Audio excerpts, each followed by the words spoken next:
Capítulo 16. Ushikawa, una máquina capaz, paciente e insensible. A la mañana siguiente, Ushikawa se sentó en el suelo junto a la ventana, igual que el día anterior, y siguió vigilando entre las cortinas.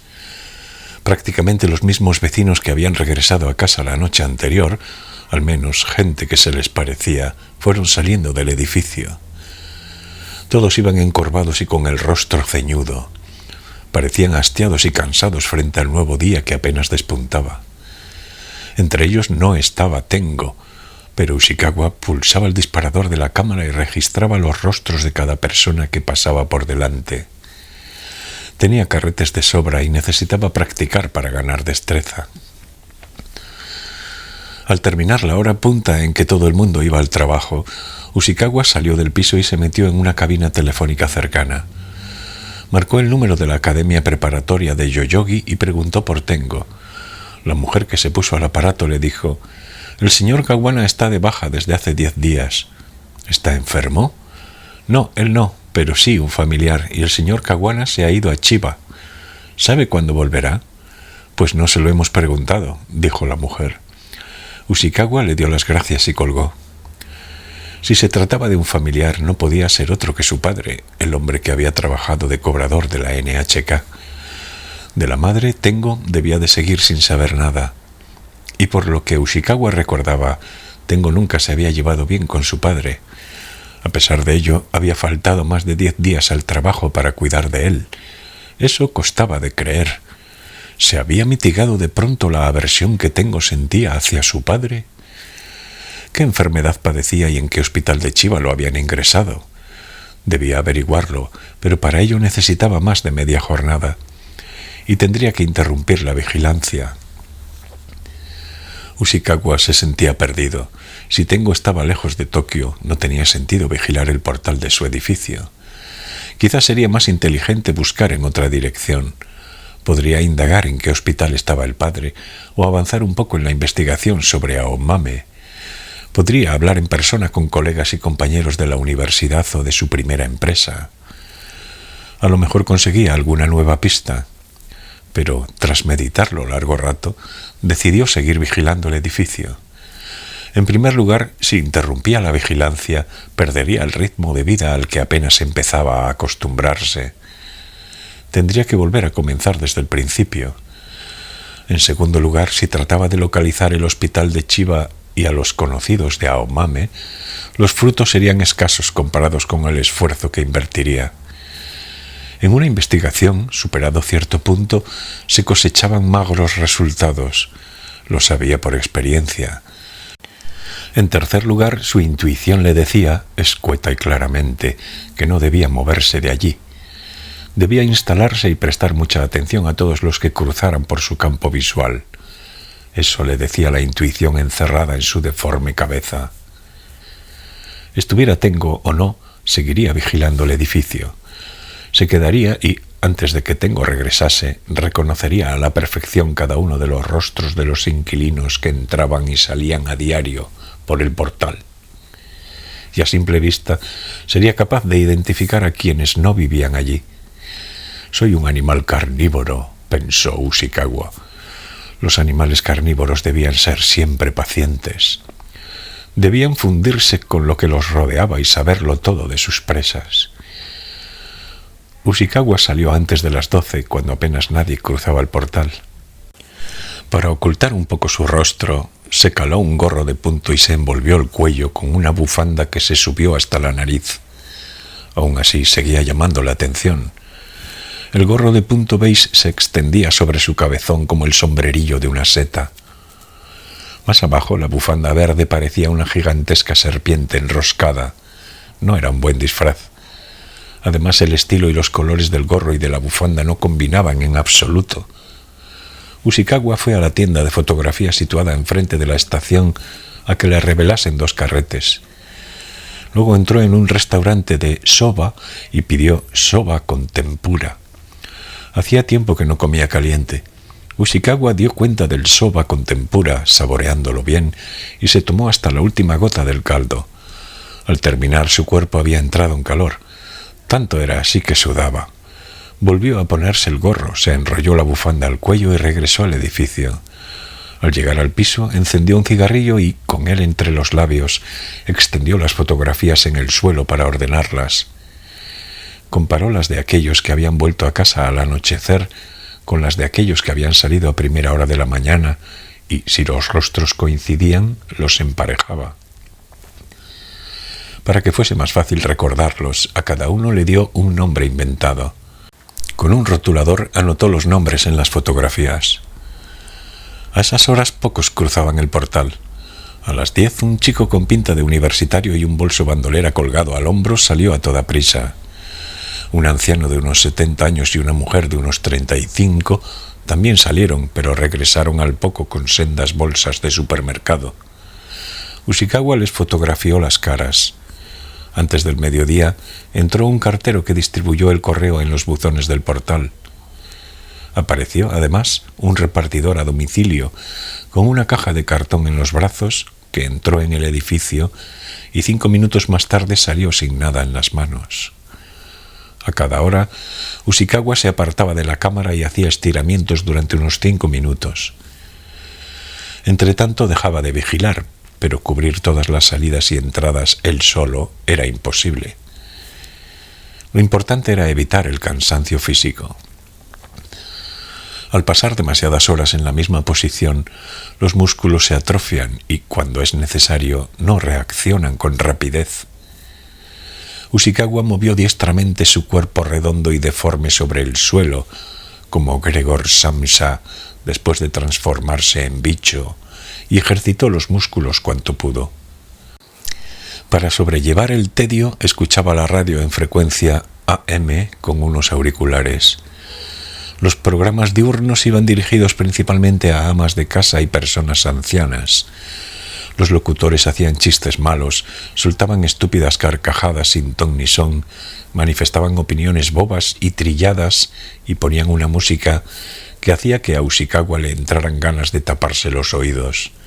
Además, anunciaban a gritos productos que nadie querría. Al menos así lo veía Ushikawa. A pesar de todo, necesitaba oír hablar a alguien, le daba igual quién fuese. Por eso se aguantaba y oía aquellos programas. De todas maneras, ¿por qué tenían que crear programas tan idiotas y difundirlos en vastas áreas, aprovechando las ondas hertzianas? Sin embargo, tampoco él estaba desempeñando una labor especialmente refinada o productiva. Tan solo se ocultaba tras las sombras de unas cortinas en un piso barato y fotografiaba gente a escondidas. No podía criticar a los demás ni dárselas de importante. También había sido así en el pasado. Cuando ejercía la abogacía, la situación era similar. No recordaba haber realizado nunca nada de provecho para la sociedad. Sus principales clientes eran financieras pequeñas y medianas, vinculadas a organizaciones criminales. Ushikawa discurría cómo mover de manera más eficaz el dinero que las financieras ganaban y después cerraba los acuerdos. En otras palabras, blanqueo de dinero. También se encargaba de una parte de las operaciones de especulación inmobiliaria. Echaban a los inquilinos que llevaban viviendo largos años en los edificios, se hacían con solares inmensos y los revendían a constructores. El dinero entraba a raudales. El resto de sus clientes no eran muy distintos a estos. A Ushikawa se le daba bien defender a personas acusadas de evasión fiscal. La mayoría de los que solicitaban sus servicios eran gente turbia de la que un abogado normal y corriente habría desconfiado. Cuando a Ushikawa le ofrecían llevar un caso, y si suponía una cantidad de dinero considerable, aceptaba sin vacilar, al margen de quién fuese el cliente. Los resultados también eran bastante buenos, con lo cual nunca le faltaba trabajo. El contacto con Vanguardia le venía de ahí. Por algún motivo, el líder lo había encontrado de su agrado. Si hubiera hecho lo que cualquier abogado hacía, Ushikawa no habría podido ganarse la vida. Aunque, como Ushikawa, al salir de la universidad uno aprobara el examen de estado y se sacara el título de abogado, nada podía hacerse sin influencias ni contactos. Con su aspecto, ningún bufete lo habría contratado. Aunque hubiera abierto su propio despacho, apenas habría conseguido trabajos. Muy pocos clientes habrían contratado y pagado buenos honorarios a un abogado con su fisonomía. La gente consideraba que un buen abogado debía ser bien parecido y tener cara de intelectual, quizá por culpa de las series de televisión sobre juicios y tribunales. Por consiguiente, el destino lo había unido al submundo del delito. En el AMPA nadie reparaba en su aspecto. Es más, su singularidad era uno de los factores por los que quienes se movían en ese submundo lo aceptaban y se fiaban de él. Porque el hecho de que la sociedad no los aceptase era un punto en común entre ellos y Ushikawa. Esa gente apreciaba su perspicacia, profesionalidad y discreción, le confiaban la tarea de mover grandes sumas de dinero, cosa que ellos no podían realizar abiertamente, y le pagaban generosamente. Ushikawa, por su parte, le cogió el truco rápidamente y aprendió mañas para zafarse de las autoridades, manteniéndose siempre en los límites de la legalidad. Tenía buen olfato y era cauteloso. Sin embargo, un buen día, por codicia, se precipitó en sus cálculos y traspasó cierta línea sutil. Aunque consiguió evitar una condena casi segura, lo expulsaron del Colegio de Abogados de Tokio. Ushikawa apagó la radio y se fumó un Seven Stars. Aspiró el humo hasta el fondo de los pulmones y luego lo expulsó lentamente. Utilizó una lata de melocotones vacía como cenicero. Si seguía viviendo así, acabaría encontrando una muerte miserable. Algún día no muy lejano daría un paso en falso y acabaría cayendo por sí solo en algún lugar oscuro. Aunque ahora mismo desapareciera de este mundo, nadie se daría cuenta. Aunque gritara desde las tinieblas, mi voz no llegaría a nadie. Así y todo, no me queda más remedio que seguir viviendo hasta morir, y debo vivir a mi manera. Aunque es una manera no demasiado encomiable de vivir, no conozco otra. Y en esa manera no demasiado encomiable de vivir, no había nadie más experto que Ushikawa. A las 2:30, una chica con una visera de béisbol salió por el portal. No llevaba nada en las manos y pasó con prisas ante la cámara de Ushikawa. Al instante, este pulsó el botón del motor de arrastre y sacó 3 fotos. Era la primera vez que la veía. Era una chica muy guapa, delgada, de piernas y brazos largos. También tenía un cuerpo estilizado, como el de una bailarina. Rondaría los 16 o 17 años y llevaba unos vaqueros descoloridos, unas zapatillas de deporte blancas y una cazadora de cuero de hombre. Llevaba el pelo metido por dentro del cuello de la cazadora. Tras salir del portal, avanzó unos pasos y se detuvo. Entornó los ojos y se quedó mirando a lo alto de un poste eléctrico situado frente a ella. A continuación dirigió la vista de nuevo hacia el suelo y se marchó. Al girar a la izquierda, la perdió de vista. Aquella chica se parecía a alguien a quien Ushikawa conocía, alguien a quien había visto hacía poco. Por su aspecto, quizás a una estrella de televisión. Aunque Ushikawa nunca veía la televisión excepto las noticias y no recordaba haberse fijado en ninguna guapa famosa. Pisó a fondo el acelerador de su memoria y puso a trabajar a su cerebro a todo gas. Con los ojos entornados, estrujó sus neuronas como si fueran una bayeta. Sintió un dolor agudo en los nervios. Luego, de pronto, cayó en la cuenta de que esa chica era Eriko Fukada. Nunca la había visto en persona, tan solo en las fotos que habían aparecido en la sección literaria de los periódicos. Con todo, la transparencia distante que envolvía a la chica era idéntica a la impresión que le habían dejado aquellas pequeñas fotografías en blanco y negro de su rostro. Gracias a la corrección de la crisálida de aire, ella y Tengo se habían visto las caras. No era descabellado que hubieran intimado y la chica se escondiese en casa de Tengo. Al instante, casi por un acto reflejo, Ushikawa se puso el gorro de punto y un chaquetón azul marino y se enrolló la bufanda alrededor del cuello. Entonces salió por el portal y corrió en la dirección que había tomado la chica. Había visto que Eriko caminaba muy rápido Quizá no lograse alcanzarla, pero no llevaba nada encima, ni siquiera un bolso. Eso indicaba que no pensaba ir lejos. En vez de perseguirla y arriesgarse a llamar la atención, quizá debía esperar tranquilamente a que regresase. Mientras pensaba en eso, Ushikawa seguía buscándola con la mirada. Había algo en ella que lo había alterado sin motivo aparente. Igual que cuando, en cierto momento del crepúsculo, una luz de tonalidades místicas despierta recuerdos, especialmente significativos, que estaban dormidos. Al poco divisó a la chica. Se había detenido en la acera y miraba los artículos expuestos en la entrada de la pequeña papelería, donde algo le había llamado la atención. Ushikawa se volvió con toda naturalidad, dándole la espalda, delante de una máquina expendedora de café. Sacó calderilla del bolsillo y compró una lata de café caliente. Poco después, la chica echó a andar otra vez. Ushikawa dejó en el suelo la lata a medio beber y la siguió, guardando suficiente distancia. La chica parecía concentrada en el acto de caminar. Lo hacía como si se deslizara por la superficie calma de un inmenso lago. Habría podido caminar sobre el agua sin hundirse ni mojarse los zapatos. Debía de dominar ese arte secreto.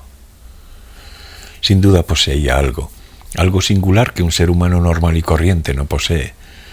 Eso sentía Ushikawa. No sabía mucho de Eriko Fukada. Todo lo que había averiguado hasta entonces se limitaba a que era la única hija del líder, que había huido sola de Vanguardia a los 10 años, que se había refugiado y había crecido en la casa del insigne estudioso Ebisuno y, poco después, había escrito La crisálida de aire, que con la ayuda de Tengo Kawana se había convertido en un bestseller. Ahora se encontraba en paradero desconocido y habían denunciado su desaparición, por lo que la policía había registrado la sede de Vanguardia. Al parecer, el contenido de la novela había causado cierto malestar en la comunidad. Ushikawa se había comprado el libro y lo había leído atentamente, pero ignoraba qué aspecto los molestaba. La novela en sí era interesante y estaba muy bien escrita. La prosa estaba muy trabajada, era fácil de leer y, en parte, fascinante. Pero al final le había parecido una simple e inocente novela fantástica e imaginaba que esa era la impresión general de los lectores. De la boca de una cabra muerta salía la Little People que fabricaba la crisálida de aire. La protagonista se desdoblaba en Mother y Daughter y aparecían 2 lunas. ¿En qué páginas se ocultaba la información que podía causar problemas a Vanguardia si se descubriera? Sin embargo, los de la organización, al menos en cierto momento, parecían decididos a impedir que esa información trascendiera. No obstante, Vanguardia consideró demasiado peligroso acercarse a Eriko Fukada cuando ésta se convirtió en un foco de atención. Por eso, suponía Ushikawa, le habían encargado a él que contactase con Tengo. Le ordenaron que de alguna manera le echase el lazo a aquel corpulento profesor de academia. Desde su punto de vista, Tengo no era más que un simple actor secundario.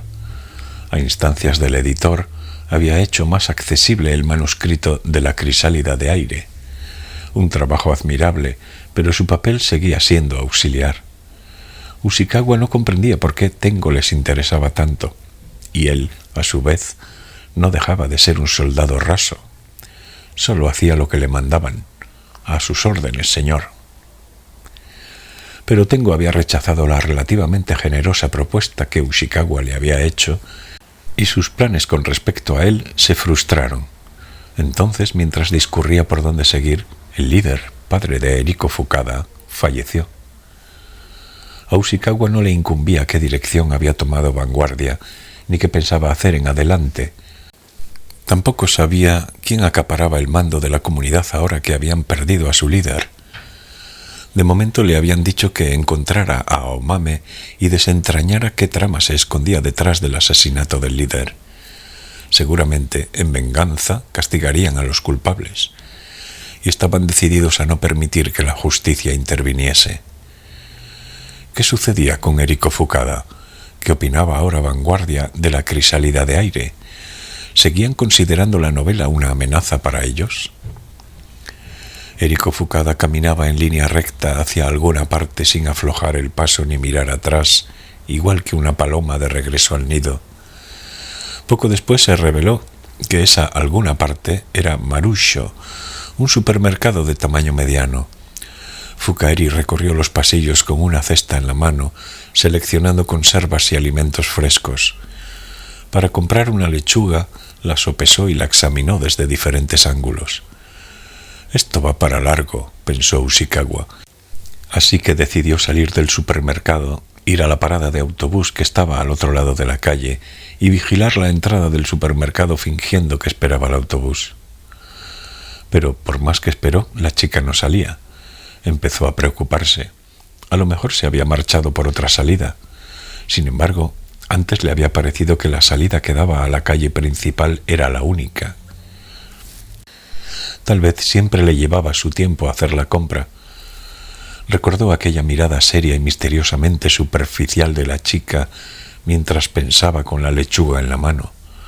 Por lo tanto, decidió armarse de paciencia y esperar. 3 autobuses vinieron y se fueron, y Ushikawa era el único que no se subía. Se arrepintió de no haber llevado consigo un periódico. El periódico abierto le habría ocultado la cara. En situaciones como esta, el periódico o la revista se convierten en un artículo imprescindible, pero ya era tarde para eso. Después de todo, había salido del piso a toda prisa. Cuando Fukaeri salió por fin del supermercado, su reloj de pulsera marcaba a las 3:35. La chica regresó a buen paso por donde había venido, sin dirigir una sola mirada hacia la parada de autobús donde se encontraba Ushikawa. Este esperó un poco y fue tras ella. Aunque las 2 bolsas de la compra parecían pesadas, la chica las llevaba sin esfuerzo y caminaba ágilmente, como un tejedor desplazándose sobre la superficie de una charca. «¡Qué muchacha tan rara!», volvió a pensar Ushikawa mientras observaba su figura de espaldas. Era como contemplar una mariposa exótica poco común. Se podía ver y admirar, pero si la tocaran, perdería toda su vitalidad y su frescura, y eso acabaría con su exótico sueño. Rápidamente Ushikawa consideró si debía comunicarles o no a los de vanguardia que había descubierto el paradero de Fukaeri. Fue una decisión ardua. Si les ofreciera a Fukaeri, podría ganar muchos puntos, o al menos no le restarían. Podría demostrar a la comunidad que, paso a paso, había realizado con éxito su trabajo. Pero mientras se ocupase de Fukaeri, quizá perdería la oportunidad de encontrar a Omame, su objetivo original. Y entonces lo echaría todo a perder. ¿Qué podía hacer? Metió las manos en los bolsillos del chaquetón, se embozó la bufanda hasta la punta de la nariz y siguió a Fukaeri guardando más distancia que a la ida. Tal vez la he seguido porque simplemente quería observarla, pensó de pronto. Solo con verla caminar por la calle con las bolsas de la compra se le oprimía el pecho. Se sentía incapaz de avanzar o retroceder, como alguien a quien han inmovilizado atrapándolo entre 2 paredes. Los movimientos de sus pulmones se volvieron irregulares y forzados, y le costó respirar, como si estuviera en medio de una tibia racha de viento. Era una sensación extraña que nunca había experimentado. Decidió dejarla a su aire al menos un rato. Se centraría en Aomame, como había planeado inicialmente. Aomame era una asesina. Fueran cuales fuesen sus motivos, merecía ser castigada. A Ushikawa no le apenaría entregarla a vanguardia. Pero aquella chica era una criatura tierna y taciturna que vivía en el fondo del bosque. Poseía alas de colores claros como las de la sombra del alma. Se limitaría a contemplarla a distancia. Después de que Fukaeri desapareciese por el portal del edificio con las bolsas en las manos, Ushikawa esperó un poco y entró. Volvió al piso, se quitó la bufanda y el gorro y se sentó otra vez en el suelo delante de la cámara. El viento le había dejado la cara helada. Se fumó un cigarrillo y bebió agua mineral. Tenía la garganta sedienta como si hubiera comido algo muy picante. Luego sobrevino el crepúsculo. Las luces de la calle se encendieron y se aproximó el momento en que la gente regresaría a casa. Todavía con el chaquetón puesto, Ushikawa sostuvo el control remoto y dirigió su vista al portal. A medida que la memoria del sol de la tarde se apagaba, el piso vacío iba enfriándose y lo hacía rápidamente. Parecía que haría mucho más frío que la noche anterior. Ushikawa pensó en ir a la tienda de electrodomésticos que había delante de la estación y comprar una estufa o una manta eléctrica. Cuando Eriko Fukada volvió a salir por el portal, su reloj de pulsera señalaba las 4:45. Llevaba la misma ropa que antes, es decir, un jersey negro con cuello de cisne y unos vaqueros, a excepción de la cazadora de cuero. El jersey ceñido le marcaba con nitidez los senos. En comparación con el cuerpo, menudo, tenía el pecho grande. Mientras observaba aquella hermosa turgencia a través del visor, Ushikawa volvió a sentir una opresión en el pecho. Dado que no llevaba nada encima del jersey, parecía que no tenía intención de ir muy lejos. Igual que la otra vez, se detuvo en el portal y, con los ojos entornados, miró hacia el poste eléctrico. Había empezado a oscurecer, pero todavía se podía distinguir el perfil de las cosas. Durante un rato, la chica pareció buscar algo. Sin embargo, no debía de encontrarlo. Después dejó de mirar hacia el poste y, girando solo el cuello, como un ave, observó a su alrededor. Ushikawa presionó el botón del control remoto y fotografió su cara. Entonces, como si hubiera oído el ruido, Fukaeri se volvió rápidamente en dirección a la cámara y, a través del visor, Ushikawa y Fukaeri se encontraron frente a frente. Naturalmente, Ushikawa podía ver con claridad el rostro de Fukaeri. Estaba utilizando un teleobjetivo, pero al mismo tiempo, Fukaeri observaba fijamente el rostro de Ushikawa desde el lado opuesto de la lente. Su mirada captaba a Ushikawa en el fondo del objetivo. El rostro del hombre se reflejaba en las pupilas suaves y de un negro brillante de la chica. Parecía que hubieran establecido un contacto directo y era una sensación extraña. Ushikawa tragó saliva. No podía ser. Desde su posición ella no podía ver nada. El teleobjetivo estaba camuflado y, con la toalla envuelta, el ruido amortiguado del disparador no podía llegar hasta ella. A pesar de todo, la chica se había quedado quieta mirando hacia donde Ushikawa se ocultaba. Aquella mirada desprovista de emoción se clavaba en Ushikawa, como el resplandor de una estrella que iluminara un enorme bloque de roca sin nombre. Durante bastante tiempo, Ushikawa ignoraba cuánto los dos se miraron. Después, de pronto, la chica se volvió hacia atrás, retorciendo el cuerpo, y rápidamente regresó al portal, como si hubiera visto todo lo que debía ver. Entonces Ushikawa expulsó el aire de los pulmones, esperó unos segundos y los llenó de aire nuevo. El aire helado se transformó en un sinfín de espinas que se le hincaron en los pulmones. Los vecinos regresaron a casa y, como la noche anterior, uno a uno desfilaron bajo la luz del portal, pero Ushikawa ya no espiaba a través del visor de la cámara. Sus manos ya no agarraban el control remoto. Era como si la mirada franca y sin reservas de la chica hubiera despojado su cuerpo de todas sus fuerzas y se las hubiera llevado consigo. ¿Qué clase de mirada era aquella? Esa mirada, como una larga y punzante aguja de acero, le había aguijoneado el corazón tan hondo que habría podido salirle por la espalda. La chica lo sabía que Ushikawa la espiaba y también que estaba fotografiándola. Ushikawa ignoraba cómo, pero lo sabía. Quizá lo había captado a través de un par de extraños sensores táctiles. Necesitaba tomarse una copa. De hecho, le hubiera gustado llenarse un vaso de whisky hasta arriba y, a palo seco, apurarlo de un trago. Hasta pensó en salir a comprarlo. Había una licorería al final de la calle. Pero al poco renunció a la idea. Beber no iba a cambiar nada. Me miró desde el otro lado del visor. Yo aquí, escondido, robándole fotos a la gente, y esa chica guapa va y ve mi sucia alma y mi cabeza deforme. Haga lo que haga, nada cambiará ese hecho. Ushikawa se apartó de la cámara y, apoyándose contra la pared, miró hacia el techo oscuro y manchado. Entretanto tuvo la sensación de que todo aquello carecía de sentido. Nunca le había parecido tan doloroso encontrarse solo. Nunca se le había antojado tan lóbrega la oscuridad. Recordó la casa en Chuorinkan, recordó el jardín de césped y el perro, recordó a su mujer y sus 2 hijas, recordó la luz del sol que lo iluminaba todo, y entonces pensó en sus genes, que sin duda se habían transmitido a su prole, en los genes que portaban los rasgos de cabeza fea y deforme y espíritu retorcido.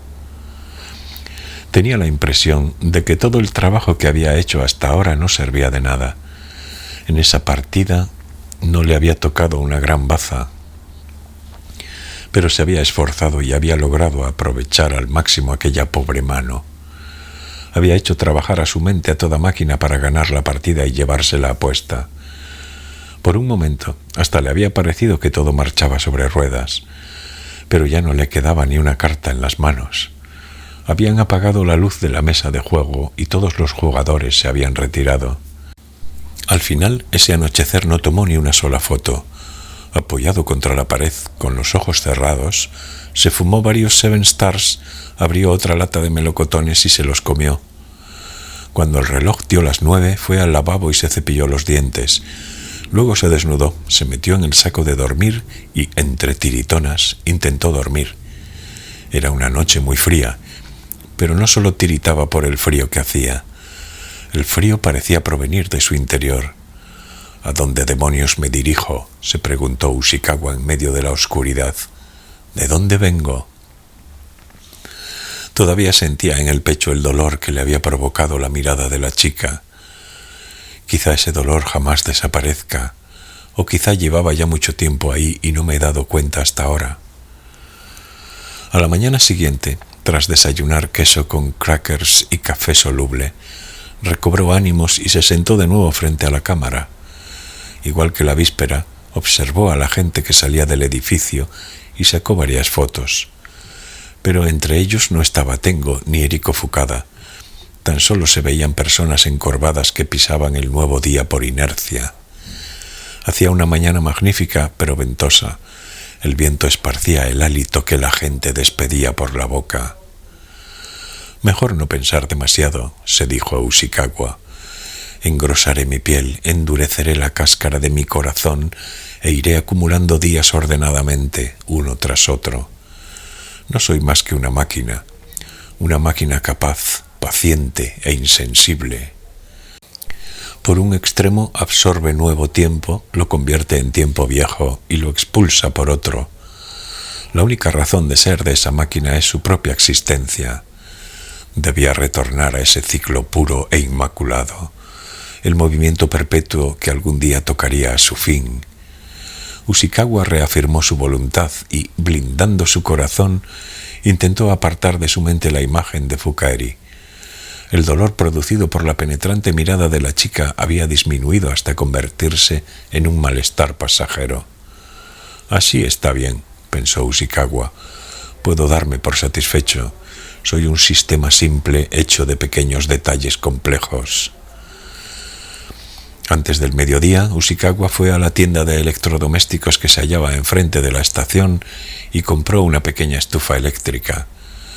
Luego entró en el restaurante de soba de la víspera, abrió un periódico y se tomó unos soba con tempura calientes. Antes de volver al piso, se detuvo a la entrada del edificio y dirigió la vista hacia lo alto del poste eléctrico que Fukaeri había mirado el día anterior con tanto detenimiento.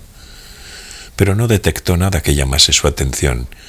Solo el transformador y los gruesos cables negros enredados como serpientes en medio del aire. ¿Qué miraría la chica? ¿O qué buscaría? Entró en el piso y probó a encender la estufa. Al pulsar el botón de encendido, esta enseguida se iluminó con una luz anaranjada y Ushikawa notó en su piel aquel calor íntimo. No podía decirse que caldeara lo suficiente, pero había una gran diferencia entre tenerla y no tenerla. Apoyado contra la pared con los brazos cruzados, Ushikawa dormitó en medio de un pequeño charco de luz.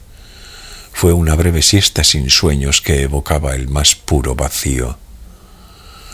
El ruido de unos golpes puso fin a ese sueño profundo y, a su manera, feliz. Alguien llamaba a la puerta del piso. Cuando abrió los ojos y miró a su alrededor, por un momento no supo dónde se hallaba. Luego miró hacia la réflex Minolta instalada sobre el trípode que tenía a su lado y recordó que estaba en un piso en Koenji. Alguien golpeaba la puerta con el puño. ¿Por qué llaman así?, se preguntó extrañado Ushikawa mientras se sacudía el sueño a marchas forzadas. Junto a la puerta había un timbre. Bastaba con pulsarlo. Sin embargo, alguien se molestaba en llamar a golpes. Y lo hacía con fuerza. Ushikawa miró el reloj de pulsera con el ceño fruncido. 1:45. 1:45 de la tarde, claro. Fuera había luz. Ushikawa no fue a abrir. No sabía de quién se trataba. Tampoco esperaba a nadie. Quizá fuese un vendedor a domicilio, alguien que quería que se suscribiera a un periódico o algo por el estilo. Puede que quienes estuvieran al otro lado lo necesitaran a él, pero él no los necesitaba a ellos. Apoyado en la pared, clavó la vista en la puerta y permaneció en silencio. Probablemente al cabo de un rato el tipo se daría por vencido y acabaría yéndose. Pero el otro no se rendía. Hacía una pausa y volvía a golpear. Se interrumpía durante 10 o 15 segundos para después seguir dando golpes. Unos golpes decididos, sin un atisbo de vacilación, que producían un ruido tan regular que resultaba antinatural y exigían una respuesta de Ushikawa. Empezó a desasosegarse. Quizás era Eriko Fukada, que venía a quejarse y pedirle explicaciones por haberla fotografiado a escondidas, una acción abyecta. Al pensar en esa posibilidad se le aceleró el corazón. Se pasó su gruesa lengua por los labios. No, a todas luces era un hombre adulto el que aporreaba la puerta de acero con sus grandes puños. No eran las manos de una chica. Cabía la posibilidad de que Eriko Fukada hubiera contado a otra persona lo sucedido y ésta se hubiera presentado allí. Por ejemplo, el encargado de la inmobiliaria o un agente de policía. Si había sido así, el asunto se complicaría. Sin embargo, el de la inmobiliaria debía de tener un duplicado de la llave y, si fuera un policía, ya se habría identificado. Además, ninguno de ellos habría golpeado en la puerta sin antes probar con el timbre. «¡Señor Kozu!», exclamó una voz de hombre. «¡Señor Kozu!». Ushikawa recordó que Kozu era el apellido del anterior inquilino del piso. Ushikawa había decidido que le convenía no tocar la placa del buzón. Aquel hombre creía que el tal Kozu seguía viviendo allí. «Señor Kozu», añadió el hombre, «sé que está usted ahí. No es bueno para la salud estar encerrado todo el día en el piso como hace usted». El hombre, que debía ser de mediana edad, hablaba con voz un poco ronca, sin elevar mucho el volumen. Sin embargo, la voz escondía algo duro. Tenía la dureza de un ladrillo bien cocido y secado a conciencia. Quizá por eso resonaba en todo el edificio. «Señor Kozu, soy de la NHK. He venido a cobrarle la cuota mensual de recepción, así que ¿podría abrirme la puerta?». Ushikawa no tenía intención de pagar ninguna cuota de recepción de la NHK. Quizá zanjaría antes todo ese asunto si le enseñaba el piso y le daba alguna explicación. «Mire, ya ve que no hay televisión por ninguna parte, pero quizá resultaría sospechoso que un hombre de su edad y de su singular aspecto se pasara el día solo en un piso sin amueblar. Señor Kozu, la ley establece que quien tiene televisión debe pagar la cuota. Hay mucha gente que me dice, yo no veo la NHK, por lo tanto no voy a pagar. Pero no cuela. Vea la NHK o no, siempre que tenga televisión debe pagar». «Solo es un cobrador de la NHK», pensó Ushikawa. Le dejaría decir lo que le apeteciera. Si no le hacía caso, acabaría yéndose. Sin embargo, ¿cómo sabía que en el piso había alguien? Desde que había vuelto al piso, hacía una hora, Ushikawa no había salido. Había estado con las cortinas echadas sin hacer ruido. «Señor Kozu, sé perfectamente que está usted ahí», dijo el hombre como si le hubiera leído el pensamiento. «Se preguntará usted cómo lo sé. Sencillamente lo sé. Está usted ahí, quieto, conteniendo la respiración, porque no quiere pagar la cuota de la NHK, lo sé». Los golpes se sucedían con regularidad hasta que, de pronto, se producía una pausa momentánea, como la frase de un instrumento de viento, y luego el hombre seguía golpeando al mismo ritmo. «De acuerdo, señor Kozu. Veo que se empeña en fingir que la cosa no va con usted. En fin, ya está bien por hoy. Me retiro. Tengo más cosas que hacer, pero volveré, no le miento. Si le digo que volveré, es que lo haré sin falta. No soy de esos cobradores del montón que se rinden a la primera. Yo insisto hasta que cobro lo que hay que cobrar. Tiene usted que pagar. Es un hecho tan incontrovertible como las fases de la luna o la vida y la muerte. Nadie puede escapar». Se hizo un largo silencio. De repente, cuando Ushikawa creyó que el cobrador ya se había ido, oyó: «Nos veremos dentro de poco, señor Kozu. Recuérdelo. Cuando menos se lo espere, oirá que llaman a su puerta. Toc, toc. Seré yo». No hubo más golpes. Ushikawa prestó atención. Le pareció oír el ruido de unos pasos alejándose por el rellano. Entonces rápidamente se colocó delante de la cámara y por entre las cortinas fijó el visor en el portal del edificio. Sin duda, cuando terminara su trabajo dentro del edificio, el cobrador saldría por allí. Quería ver qué pinta tenía. Los cobradores de la NHK se reconocían fácilmente por su uniforme, aunque tal vez se hacía pasar por cobrador para conseguir que Ushikawa le abriera la puerta. En cualquier caso, sería alguien al que nunca había visto. Ushikawa posó la mano derecha junto al botón del control remoto y esperó a que alguien de esas características apareciera por el portal. Sin embargo, 30 minutos después, nadie había entrado ni salido. Al cabo de un rato, salió una mujer de mediana edad a la que había visto en repetidas ocasiones. La mujer montó en una bicicleta y se marchó. Ushikawa la llamaba la mujer papuda por el pellejo que le colgaba en la sotabarba. Pasada apenas media hora, la mujer papuda regresó con varias bolsas de la compra en la cesta de la bicicleta. Devolvió esta al aparcamiento para bicicletas, cargó con las bolsas y entró en el edificio. Después Ushikawa vio regresar a un colegial. Ushikawa le había puesto el nombre de Zorro porque tenía el rabillo de los ojos hacia arriba como un zorro. Pero no salía nadie con pinta de cobrador. Aquello no tenía pies ni cabeza. El edificio solo contaba con una salida, y él no despegaba la vista ni un segundo del portal. Por lo tanto, el cobrador seguía dentro. Ushikawa no se apartó de la cámara, ni siquiera fue al baño. El sol se puso, cayó la oscuridad y la luz del portal se encendió. Pero el cobrador no salía. Pasadas las 6, Ushikawa se dio por vencido. Entonces fue al baño y meó. Llevaba horas aguantándose las ganas. Sin duda alguna, el hombre todavía estaba en el edificio. No tenía sentido. El extraño cobrador había decidido quedarse allí.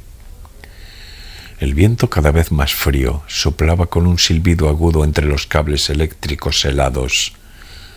Ushikawa encendió la estufa y se fumó un cigarrillo. No dejaba de pensar en el enigmático cobrador.